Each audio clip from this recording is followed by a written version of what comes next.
성경 말씀은 창세기 30장 25절부터 43절까지의 말씀입니다. 그 중에서 25절 말씀 우리 함께 읽겠습니다. 같이 읽겠습니다. 라헬이 요셉을 낳았을 때에 야곱이 라반에게 이르되 나를 보내어 내 고향 나의 땅으로 가게 하시되. 아멘. 하란에서의 야곱 네 번째입니다. 야곱 축복을 받다. 네, 드디어 야곱이 이제 축복을 받습니다. 우리 찬양할 때 뭐 야곱의 축복 이러는데 오늘 그러면 그 야곱의 축복이 뭔지 한번 보도록 하겠습니다. 야곱이 고향으로 돌아가겠다 그렇게 말했습니다. 고향, 네, 고향이 어디이십니까? 히브리어로 고향이라는 말은 이런 의미를 가지고 있습니다. 내가 서 있을 자리입니다. 내가 서 있을 자리, 그게 고향입니다. 성경에서 또 그 찬양을 할 때 세상에 잘 안 쓰는 말이지만 우리가 늘 쓰는 말이 있습니다. 그게 뭐냐면 본향입니다. 본향. 네, 본향. 내가 서 있을 자리가 바로 본향이지요. 세상은 우리에게 참 괴로운 곳입니다. 괴로운 세상은 우리에게 우리의 본향 하나님 나라를 바라보게 합니다. 그래서 은혜입니다. 그 괴로움이 우리의 눈을 하늘로 돌리기 때문에 그렇습니다. 우리를 괴롭게 하는 사람은 우리 주 예수 그리스도를 더 의지하게 합니다. 우리로 하여금 그래서 주님을 바라봐야지 하고 의지하게 합니다. 그래서 은혜입니다. 괴롭게 하는 그 사람이 우리를 예수 그리스도에게 더 가까이 가게 하기 때문에 그렇습니다. 세상은 그렇게 항상 우리에게 예기치 않은 축복이 있습니다. 성도의 삶에는 이렇게 예기치 않은 축복이 항상 존재합니다. 그러니까 그 일, 나를 괴롭게 하는 그 일, 나를 괴롭게 하는 그 사람이 예기치 않은 축복으로 나에게 올 수도 있고 예기치 않은 저주로 나에게 올 수도 있습니다. 그러니까 그것이 예기치 않은 축복이 되느냐 예기치 않은 저주가 되느냐는 그 사건을 바라보는 우리의 믿음에 있는 것입니다. 그 드러난 사건을 통하여 보이지 않는 하나님을 볼 수 있는 믿음으로 우리가 선다면 그 사건은 우리에게 예기치 않은 축복으로, 그 사람은 우리에게 예기치 않은 축복을 전하는 사람으로 우리에게 다가올 것입니다. 오늘 우리는 야곱을 통하여서 그 사실을 다시 한번 발견하게 됩니다. 혹시 오늘 교동문 이렇게 읽을 때 그 내용을 기억하십니까? 거기에 보면 주는 나의 주님이시오니 그랬습니다. 주는 나의 주님이시오니, 하나님은 나의 주님이시오니, 그래서 주밖에는 나의 복이 없다 하였나이다, 이렇게 우리가 고백했습니다. 그 말씀 그대로 주님만이 나의 복이다 하는 사실을 기억할 때 우리는 세상에서 어떤 사건과 어떤 사람을 만나든지 그 사람 속에서 하나님이 일하시는 예기치 않은 축복을 맛보게 될 것입니다. 오늘 말씀을 통하여서 그런 은혜가 우리 모두에게 있기를 주님의 이름으로 축원합니다. 첫 번째 살펴볼 것은 라반입니다. 라반, 야곱의 축복을 빼앗다. 25절부터 26절까지 우리 주보에 있는 대로 함께 읽어보겠습니다. 25절 다 같이 읽겠습니다. 시작. 라헬이 요셉을 낳았을 때에 야곱이 라반에게 이르되 나를 보내어 내 고향 나의 땅으로 가게 하시되. 아멘. 요셉이 태어났어요. 라헬이 요셉을 낳았을 때 요셉이 태어나자 야곱은 큰 결심을 합니다. 고향으로 돌아가자. 이게 이제 야곱의 결심이었습니다. 이런 결심은 하루아침에 이루어지는 것이 아니죠. 오랫동안 고민하다가 일어났을 것입니다. 게다가 야곱은 이제 처음 하란으로 왔을 때하고 전혀 처지가 달라졌습니다. 2명의 아내가 있었고요. 12명의 아들, 딸이 있었습니다. 그런 그가 이런 큰 결심을 하게 된 이유가 무엇일까요? 도대체 무엇 때문에 야곱은 고향으로 돌아가자 이렇게 결심했을까요? 보통 사람이 고향으로 돌아가자라고 이렇게 결심을 할 때 뒤에 따라오는 말은 이곳은 내가 있을 곳이 아니야 있지 않습니까? 이곳은 내가 있을 곳이 아니야. 현실적인 어려움은 고향에 대한 향수를 극대화시킵니다. 그러니까 지금 있는 이곳이 나에게 주는 괴로움이 고향으로 가야지, 돌아가야지 하는 마음을 생기게 했다는 말입니다. 야곱의 인생은 고달팠습니다. 무엇 때문에 고달팠습니까? 외삼촌 라반 때문이었습니다. 라반은 믿었던 사람, 믿을 수 있는 사람이었습니다. 어머니 리브가가 야곱을 야 빨리 너 도망가라 하고 말할 수 있었던 것은 이 하란에 있는 오빠 라반 때문이었습니다. 야곱이 하란에 올 수 있었던 이유도 외삼촌 라반을 믿고 하란까지 왔던 것입니다. 게다가 이제 라반이 어떤 사람입니까? 바로 야곱의 장인이 된 사람입니다. 아버지, 장인이 된 사람입니다. 믿었던 사람 때문에 힘들다. 이것은 안타깝게도 광야와 같은 세상을 살아가는 우리의 삶의 한 단면입니다. 우리는 때때로 믿는 도끼에 발등 찍힙니다. 자주 찍히시죠?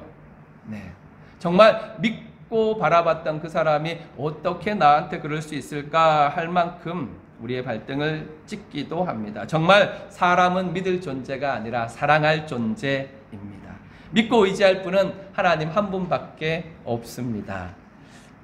이 사실을 정말 놓치지 마십시오. 사람은 믿을 존재가 아니라 사랑할 존재입니다. 좀 낯간지럽지만 옆에 있는 분들에게 한번 말씀해 보시겠습니까? 나 너 안 믿어.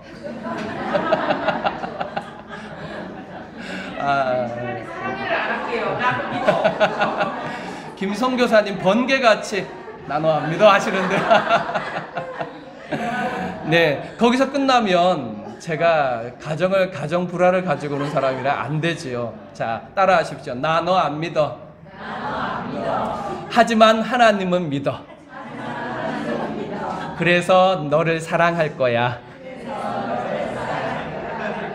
자, 이제 좀 길지만 한번 다시 해보겠습니다. 나 너 안 믿어. 하지만 하나님을 믿어. 그래서 너를 사랑해. 자, 한번 다 같이 하겠습니다. 이게 뭐 동의 구하는 거 아니에요. 동의 구하는 거 아니에요. 하라고 하는 겁니다. 자, 준비 시작.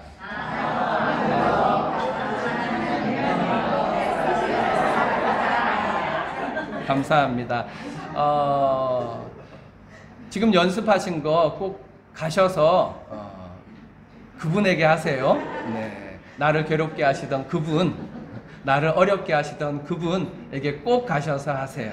그래서 왜 그러냐 그랬더니 이번 주에 교회 가서 은혜 받아서 그래, 그렇게 말씀해 주시기 바랍니다. 야곱은 열심히 라반을 섬겼습니다. 주부를 보시기 바랍니다. 29절에 다 같이 읽겠습니다. 시작.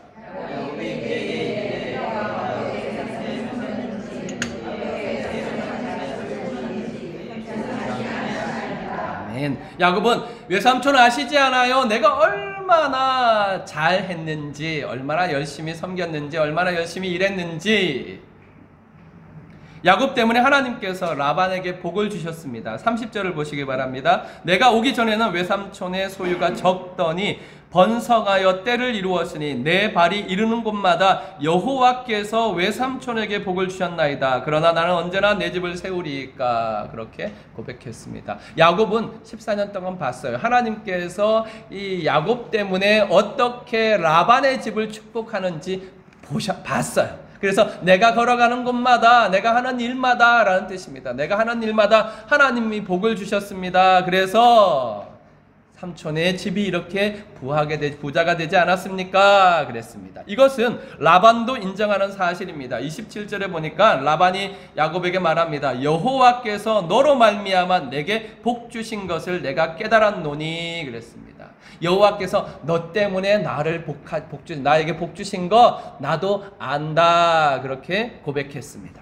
그런데 그럼에도 불구하고 그는 야곱을 속였습니다. 우리가 잘 아는 것처럼 지난주에 살펴본 결혼을 통해서 자기의 큰딸, 자기의 작은 딸 다 야곱에게 이제 시집을 보냈습니다. 그런데 이것만 야곱을 속인 것이 아니라 31장 7절과 41절에 보면 라반은 야곱에게 줄 품삯을 10번이나 속입니다. 대단하죠? 이거 뭐 요즘으로 치면 완전한 갑질 아닙니까? 유튜브에 난리 날 일입니다. 그런 라반의 악함은 오늘 본문 중에도 찾을 수 있습니다. 고향으로 떠나려는 야곱을 잡기 위해 라반은 품삯을 제안합니다.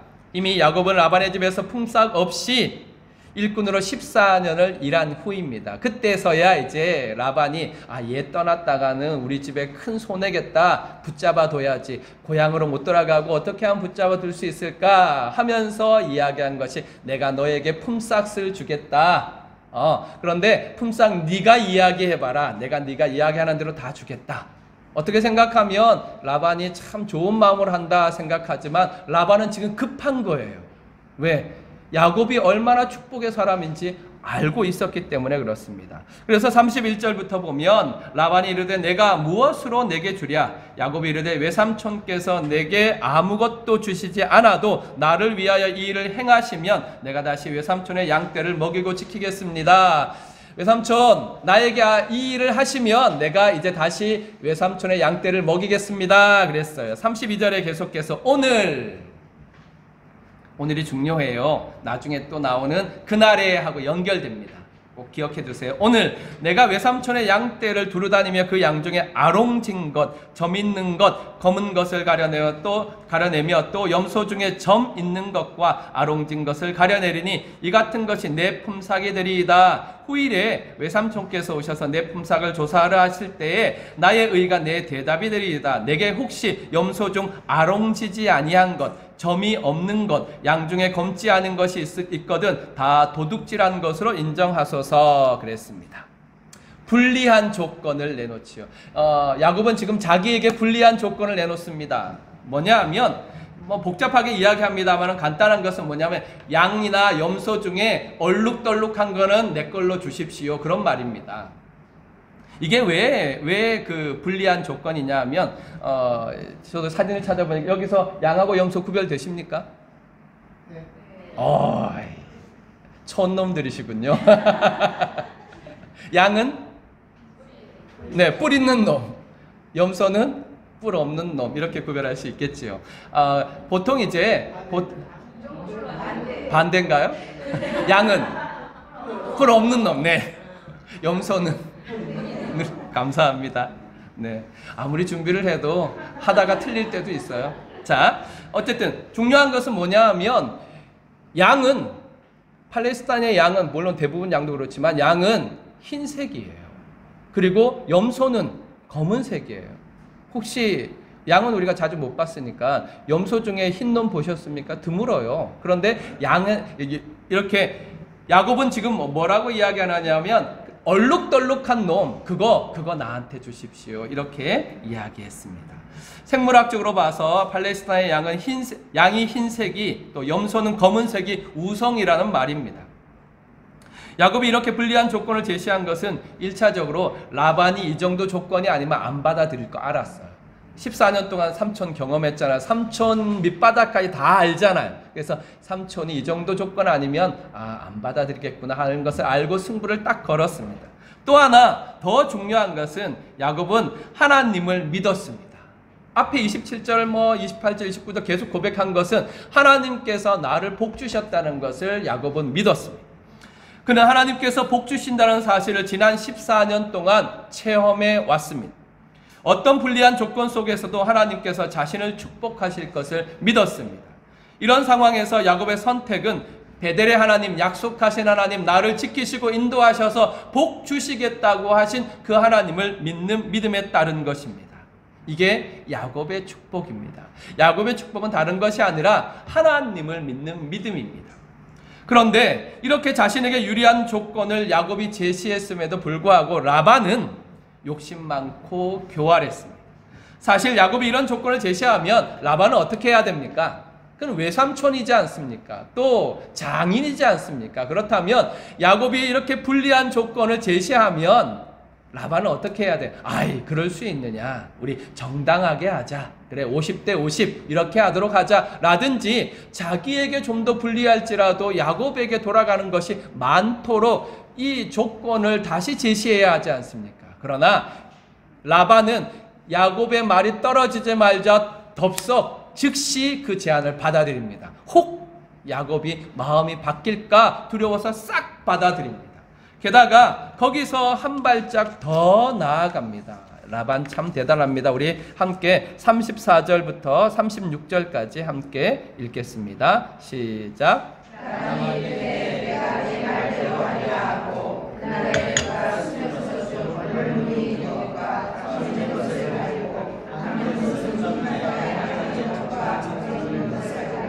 양중의 검은 것들을 가려 자기 아들들의 손에 맡기고 자기와 야곱의 사이를 사흘 길이 뜨게 하였고 야곱은 라반의 남은 양떼를 치니라. 아멘.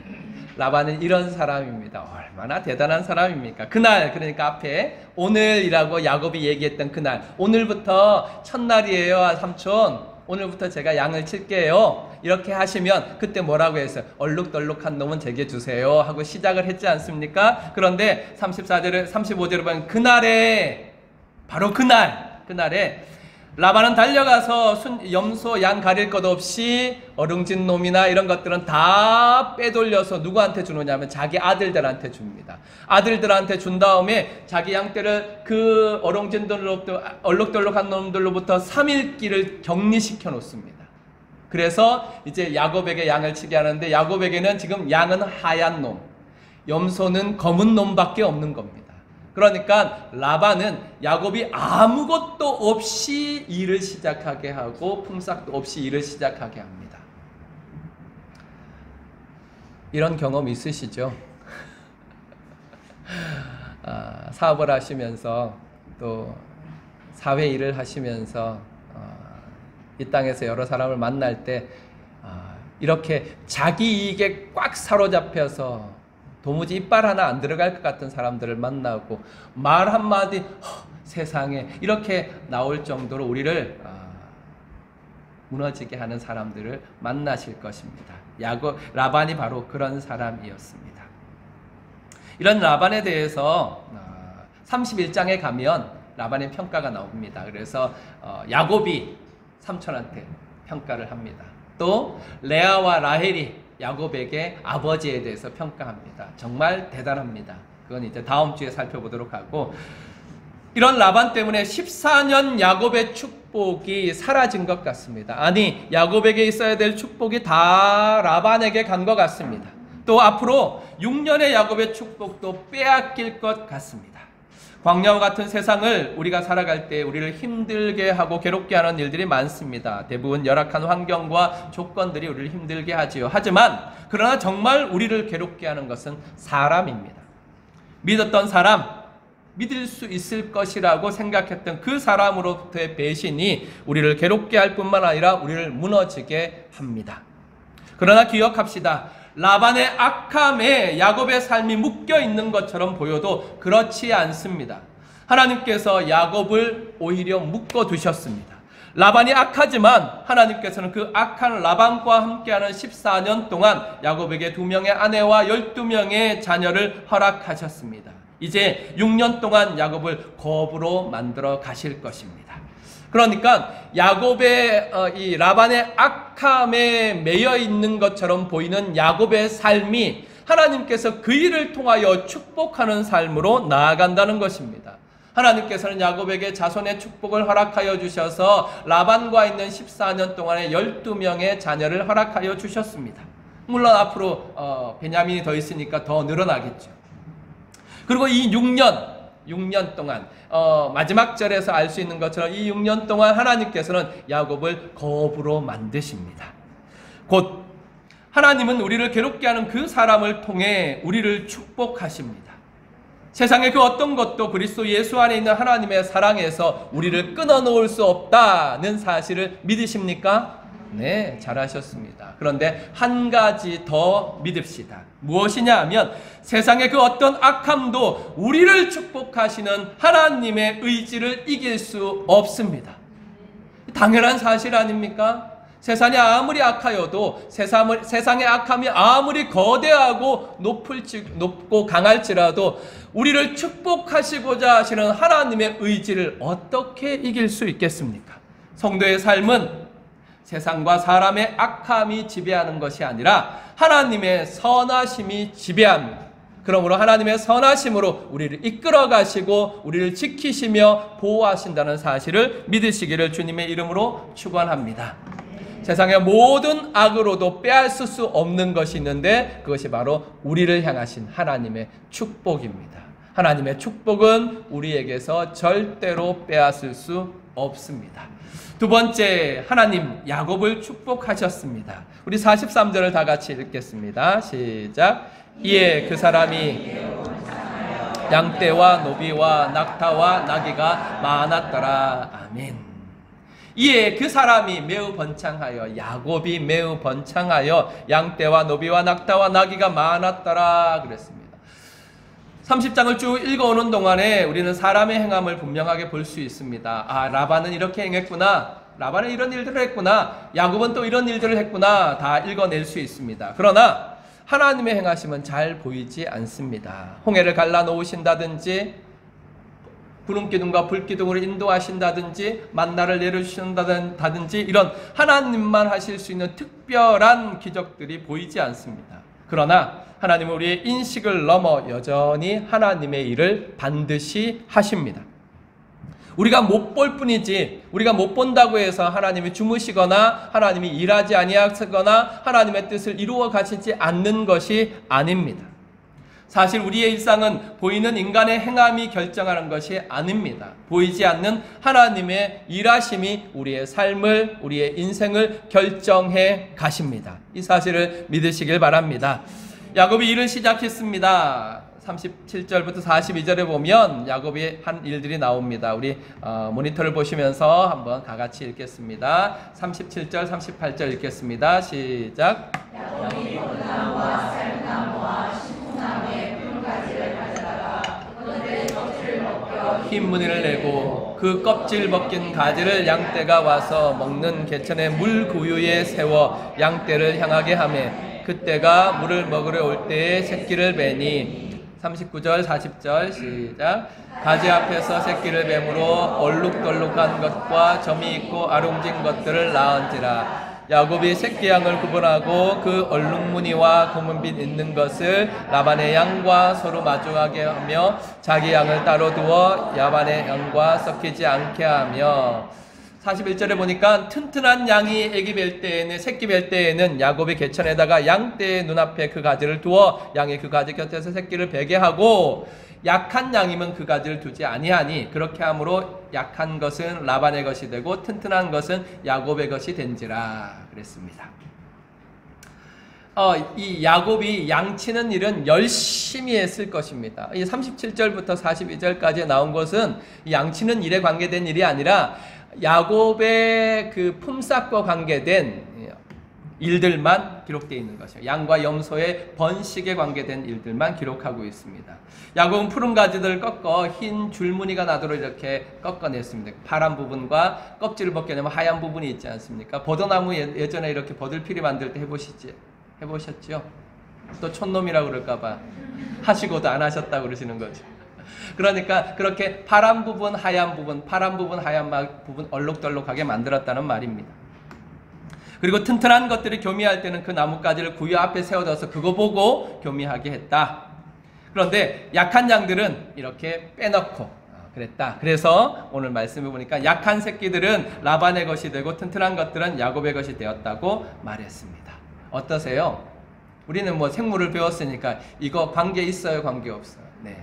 아무 관계 없어요. 그거 본다고 해서 그러는 놈이면, 그래서 예전에 우리 다 방에다가 잘생긴 놈, 잘생긴 분 이렇게 다 사진 걸어놓고 내 아들도 저 눈이었으면, 내 딸도 저 얼굴이었으면 이렇게 했지요. 다 헛거요.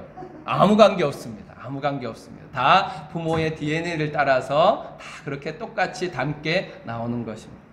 그런데 여기에 과학적인 요소도 있어요. 그것은 이제 야곱이 양을 치는 14년 동안 배워온 것이죠. 뭐냐면 팔레스타인 양들은 5개월의 임신 기간을 가지게 됩니다. 그래서 봄에 시작해서 교미를 하고 또 가을에 시작해서 교미를 하는 1년에 2번 이렇게 하는데, 봄에 새끼를 뵌 놈들은 튼튼한 새끼를 낳아요.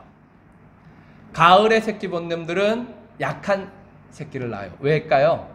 당연하죠. 봄부터 가을까지는 먹을 게 풍족하잖아요. 그러니까 먹을 게 풍족하니까 튼튼한 놈을 낳고, 가을에 가진 놈은 겨울을 지나야 되니까 부실한 놈을 낳습니다. 이걸 야곱은 압니다. 그래서 거기에 따라서 이렇게 했다 그런 말입니다.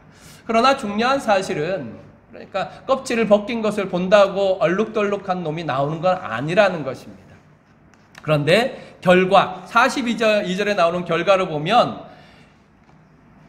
약한 것은 라반의 것이 되고 튼튼한 것이 야곱의 것이 되었다 이렇게 말할 뿐만 아니라 하나님께서 그 사람을 매우 번창하여 양떼와 노비와 낙타와 나귀가 많게 되었다. 하나님께서 결과는 축복하셨다. 그러므로 우리는 알 수 있습니다. 무엇을 알 수 있느냐 하면 야곱의 축복은 야곱이 한 일 때문에 일어난 것은 아닙니다. 야곱은 그렇게 생각했을 수도 있어요. 혹시 그렇게 생각했을 수도 있어요. 이렇게 하면 될 거야 라고 그 당시 수준의 과학적인 지식으로 이렇게 했을 수 있습니다. 하지만 야곱의 축복은 야곱이 한 일 때문에 일어난 것이 아니라 하나님께서 그를 축복하셔서 일어난 일인 겁니다. 하나님은 과학과 비과학을 뛰어넘어 야곱을 축복하셨습니다. 또한 야곱의 축복은 라반의 욕심으로 빼앗아갈 수 있는 것이 아니라는 것입니다. 깨질 수 없는 하나님의 축복입니다. 그래서 제가 인터넷을 뒤져서 찾았어요. 뭘요? 네, 아롱다롱한 놈 찾았습니다. 네, 양 중에도 이렇게 아롱다롱한 놈이 있다고 그러네요. 네. 깨질 수 없는 하나님의 축복입니다. 하나님의 축복은 하나님께서 우리를 축복하시고자 마음을 먹으셨으면 그 어떤 것도 하나님의 축복을 빼앗아 갈 수 없습니다. 43절에 고백하는 것처럼 이에 그 사람이 매우 번창하여 양떼와 노비와 낙타와 나귀가 많았더라 그랬습니다. 결국 야곱은 아브라함과 이삭처럼 부자가 되었습니다. 아브라함과 이삭 언약에 앞선 족장들이 축복을 받은 것이 그들의 노력이나 환경 때문이 아니라 언약의 하나님께서 그들을 축복하신 결과였던 것처럼 야곱도 하나님의 축복의 결과로 언약의 복을 받았습니다. 사랑하는 성도 여러분, 이 사실에서 우리는 무엇을 발견해야 될까요? 야곱의 인생을 통해서, 야곱의 축복을 통해서 우리는 무엇을 발견해야 될까요? 그것은 바로 십자가의 진리입니다. 십자가의 진리를 바라보시기 바랍니다. 십자가에서 우리 주 예수 그리스도께서 죽으셨습니다. 예수 그리스도께서 이 땅에 오셔서 십자가의 길을 걸어가 마지막에 죽임을 당하는 모습을 보고 사단이 악한 영들이 이긴 것처럼 생각되고 세상이 승리한 것처럼 생각되고 모든 것을 빼앗긴 것처럼 생각됩니다. 그러나 그 십자가가 오히려 우리에게 축복이 되었습니다. 하나님의 계획, 하나님의 구원의 계획은 이렇게 우리가 생각할 수 없는 정말로 예기치 못한 축복으로 우리에게 다가옵니다. 그렇습니다. 하나님의 축복, 이 야곱의 축복은 다른 것이 아니라 우리가 주목해야 될 것은 눈에 보이는 사람이 아니라 하나님이라는 사실입니다. 눈에 보이는 환경이나 사람이 우리의 길을 결정하는 것이 아닙니다. 일을 이루시는 분은 오직 하나님 한 분밖에 없습니다. 일을 하다가 교회 일을 하거나 세상 일을 하거나 마찬가지입니다. 일을 하다가 인간적인 연약함이나 악함이 있을 수 있습니다. 사람이 우리의 발등에 도끼를 찍을 수도 있습니다. 그렇게 믿었는데 하고 우리가 상처 입고 아파할 수 있습니다. 그러나 그런 연약함과 악함이 있을지라도 하나님의 일은 하나님이 이루어 가십니다. 14년 동안 하나님이 주신 야곱의 축복을 라반이 다 먹어버린 것 같아도 하나님의 축복은 절대로 엉뚱한 곳에 가지 않습니다. 내가 너한테 축복을 해주려고 했는데 다른 데 갔구나. 이건 하나님에게는 없는 일입니다. 우리는 그럴 수 있어요. 하지만 하나님은 절대로 그럴 수 없습니다. 하나님의 축복은 절대로 엉뚱한 곳에 갈 수 없습니다. 야곱은 연약하지만 하나님은 신실하시기 때문입니다. 하나님의 신실하심이 야곱을 축복의 사람으로 만들어 가셨습니다. 라반과 같은 세상이 나를 공격하여 내 모든 것을 채가는 것처럼 보일 수 있습니다. 그러나 그런 모든 시도가 하나님의 일하심을 절대로 이길 수 없습니다. 하나님의 승리가 나의 승리이며 하나님의 약속이 나의 축복입니다. 야곱을 축복하시고 베델에 이르게 하신 하나님은 반드시 나를 이끌어 영원에 이르게 하실 것입니다. 나의 본향, 내가 서 있을 그 자리로 하나님께서는 반드시 나를 이끌어 가실 것입니다. 이 믿음으로 우리를 괴롭게 하는 세상, 약속을 이루시는 하나님 때문에 감사와 찬양으로 살아가시기를 주님의 이름으로 축원합니다.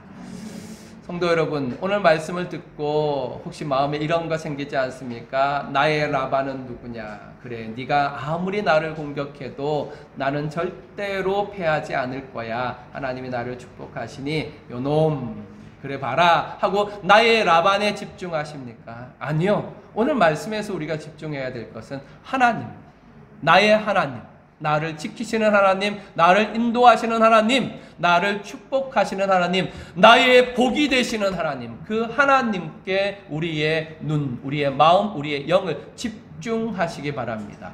야곱의 축복은 다른 것이 아닙니다. 야곱이 받은 많은 양과 나귀와 낙타와 그런 것들이 아닙니다. 야곱의 축복은 축복하시는 하나님을 발견한 것입니다. 이 사실을 믿으시고 축복의 하나님으로 말미암아 축복의 근원으로 이 땅에서 살아가시기를 주님의 이름으로 축원합니다.